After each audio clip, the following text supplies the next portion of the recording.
শ্বেতপদ্মাসনা দেবী শ্বেতপুষ্পশোভিতা শ্বেতাম্বরা নিত্যা শ্বেতাগন্ধানুলেপনা শ্বেতাক্ষ সূত্রহস্তা চ শ্বেতচন্দনচর্চিতা শ্বেতবীণাধরা শুভ্র শ্বেতালঙ্কারা ভূষিতা বন্দিতা সিদ্ধ সদ্য বৈরোচিতা সুরদানবৈ পূজিতা মুনিভিঃ সর্বৈঋষিভিঃ স্তবতে সদা স্তোত্রেণানেন তং দেবীং জগদ্ধাত্রী সরস্বতীং যে স্মরন্তি ত্রিসন্ধ্যায়াং সর্বাং বিদ্যাং লভতি তে।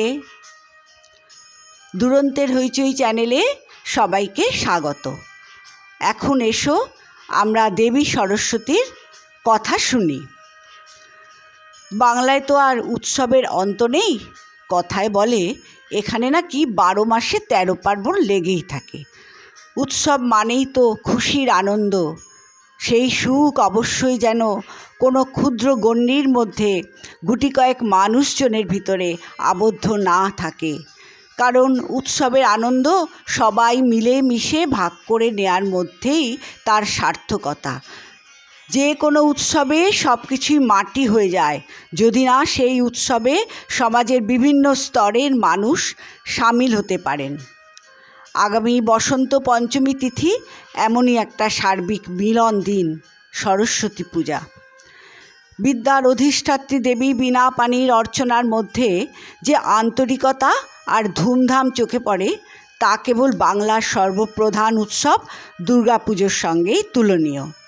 এই পুজোটি মাত্র একটি দিনের ব্যাপার, কিন্তু এর আয়োজনের মধ্যে সাজ রব পড়ে যায় অনেক দিন আগে থেকেই। বিভিন্ন শিক্ষা প্রতিষ্ঠানে, ছাত্রাবাসে এবং অনেক বারোয়ারি পুজো সংগঠকের মধ্যে একটা বলিষ্ঠ নির্দোষ প্রতিদ্বন্দ্বিতার সাড়া পড়ে যায়। কীভাবে পুজোয় প্রতিমা গঠনে, মণ্ডপ নির্মাণে ও বিসর্জনের শোভাযাত্রায়, উৎসবের আলোকসজ্জায় ও নৃত্য গীতাদিতে একে অপরকে টেক্কা দেবে তারা। বাঙালির সাংস্কৃতিক জীবনে আজ দেবী সরস্বতী মাতৃকা মূর্তিতে বিরাজমানা। তার উদ্ভব এবং স্বরূপ কী ও কেনই বা বসন্ত পঞ্চমী তথা মাঘী শুক্লা পঞ্চমীতে তার আরাধনা করা হয়, এই সম্বন্ধে এখন কিছু আলোচনা করা যাক। সরস্বতী সম্বন্ধে বেদ, পুরাণ, উপনিষদ থেকে শুরু করে লোকপুরাণ এবং কিংবদন্তির মধ্যে এত অজস্র তথ্য এবং কাহিনী ছড়িয়ে আছে যা অন্য কোনো হিন্দু দেবদেবীর সম্বন্ধে পাওয়া যায় না।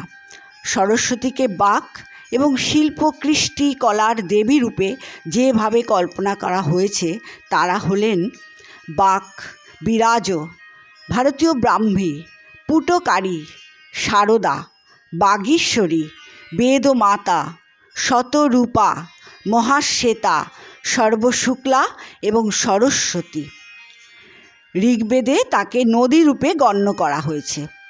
7টি পবিত্র নদীর মধ্যে অন্যতমা হলেন সরস্বতী। কোথাও কোথাও তিনি আবার জ্যোতির্ময়ী, উর্বরতা দায়িনী, সরস্বন বা সূর্যের কন্যা। সরস্বতী আর সূর্য যেহেতু অবিমিশ্র, তাই মাঘের উত্তরায়ণ যখন শুরু হয়েছে তখন সরস্বতীর অর্চনা খুবই যুক্তিযুক্ত। ব্রাহ্মণ্য গ্রন্থমালায় সরস্বতীকে বাগ দেবী হিসেবে বর্ণনা করা আছে। পদ্মপুরাণে সরস্বতী হলেন দক্ষ কন্যা।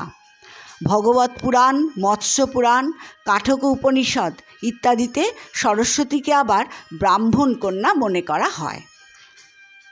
পুরাণের গল্পে আছে ব্রহ্মা নিজেকে নিজে সৃষ্টি করে অতঃপর যখন ধ্যানস্থ হলেন তখন তার দেহের ক্রমবর্ধমান সত্ত্বগুণ তেজরূপে রসনা দিয়ে নির্গত হয়ে আসে বাক বা সরস্বতীর মূর্তিতে। সরস্বতীর রূপ ব্রহ্মার ধ্যান ভঙ্গ করল। অনিচ্ছুক তার সম্মুখ থেকে পিছনে, তারপর উভয় স্পার্শে, অতঃপর আকাশে সরে যেতে লাগলেন তৃষিত দৃষ্টির লেহন থেকে নিজেকে বাঁচাতে।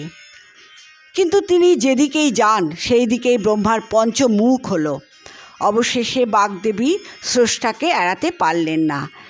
এক এক জায়গায় তাদের এক একভাবে মিলিত হওয়ার কথা লেখা আছে। কোনো কোনো কাহিনীতে উল্লেখ আছে যে রাজহংসী ও রাজহংস প্রতীকে তাদের মিলন ঘটেছিল। সরস্বতীর এখনকার মূর্তিতে রাজহংস বাহনের উৎস সম্ভবত এই গল্পটাই।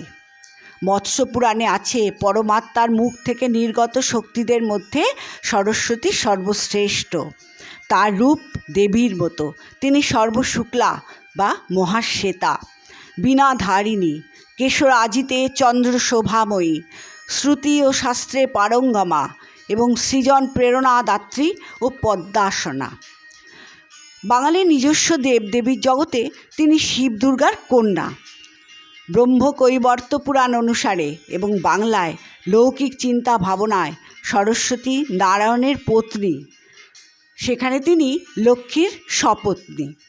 নারায়ণের দুই পত্নী শ্রী এবং লক্ষ্মীর মধ্যে শ্রীকে বেছে নিয়ে যখন তিনি তার সঙ্গে একীভূতা হয়ে যান, তখনই সম্ভবত শ্রী পঞ্চমী নামের উৎসের সন্ধান পাওয়া যায়। সরস্বতী বিষয়ে এমন আরও অনেক কাহিনী ও তথ্য ছড়িয়ে আছে লৌকিক গাথায় এবং পৌরাণিক গ্রন্থে।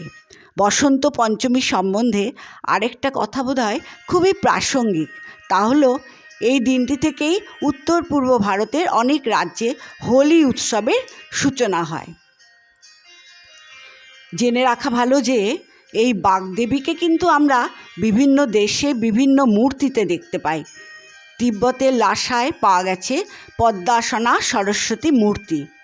দক্ষিণ ভারতে দেখি রত্নকুণ্ডলা সরস্বতী, মাথায় টোপরের মতন মুকুট, কুণ্ডল রত্ন শোভিত ও তার দুই পাশে ছত্র ধরে আছে দুই নারী। মুম্বাইতেও দেখা গেছে ময়ূর বাহনা সরস্বতী, তেমনি মহীশূরের সারদা হংস বাহনা। রাজশাহীতে মেষ বাহনা, বোধগয়া ও গান্ধারে পাওয়া গেছে সরস্বতীর সিংহ বাহিনী মূর্তি। তবে এই সমস্ত দেবী মূর্তিই রয়েছেন বীণা বাদন রতা। মহাশ্রী এই নামেও দেবীকে পূজা করা হয়, তখন অবশ্য তার গাত্র বর্ণ হয় নীল। ভারতের বাইরেও জাপানে পাওয়া গেছে সর্পবাহিনী, দুই হস্তে বীণাধারিণী দেবী, নাম তার বেন দুই তেন। ইনি জাপান ও ভারতীয় সভ্যতার সেতুবন্ধ স্বরূপ। এশিয়ায় আরও একটি দেশ হলো ইন্দোনেশিয়া। সেখানে জ্ঞান ও বিদ্যার অধিষ্ঠাত্রী দেবী হিসেবে দেবী সরস্বতী খুব ধুমধামের সঙ্গে পূজিতা হয়ে থাকেন। পৃথিবীর বৃহত্তম মুসলিম দেশ ইন্দোনেশিয়া, সেখানে জনসংখ্যার মাত্র 3% হিন্দু, কিন্তু ওদেশে সরস্বতী পূজা ভীষণ জনপ্রিয় এক উৎসব। ইন্দোনেশিয়ার সরকার কয়েক বছর আগে আমেরিকাকে একটি সুন্দর সরস্বতী মূর্তি উপহার দিয়েছিলেন। মূর্তিটি 16 ফুট উঁচু এবং পদ্মের ওপর দণ্ডায়মান। দেবীর পদযুগলের কাছে দেখা যায় 3টি ছাত্রের মূর্তি। দেবী সরস্বতীর ওই মূর্তি ওয়াশিংটন ডিসিতে গান্ধী মূর্তির অদূরে প্রতিষ্ঠিত। যাই হোক, এসব তো গেল উৎসব, আনন্দ, আড়ম্বর আর প্রাচীন কাহিনী কথা। একটা কথা কিন্তু মনে রাখতে হবে, সরস্বতী দেবী আমাদের কাছে মূলত বিদ্যার অধিষ্ঠাত্রী দেবী। সে কারণেই শিক্ষারম্ভের হাতেখড়ি অনুষ্ঠানটি এই সরস্বতী পুজোর দিনেই সম্পন্ন হয়। তাই যথার্থ বিদ্যা চর্চার মধ্যেই দেবী পূজা অর্চনার সার্থকতা, তাতেই আমাদের উন্নতি, আমাদের আনন্দ। দেবী সরস্বতীর কথা আজ এই পর্যন্ত। তোমরা সবাই ভালো থেকো, আনন্দে থেকো।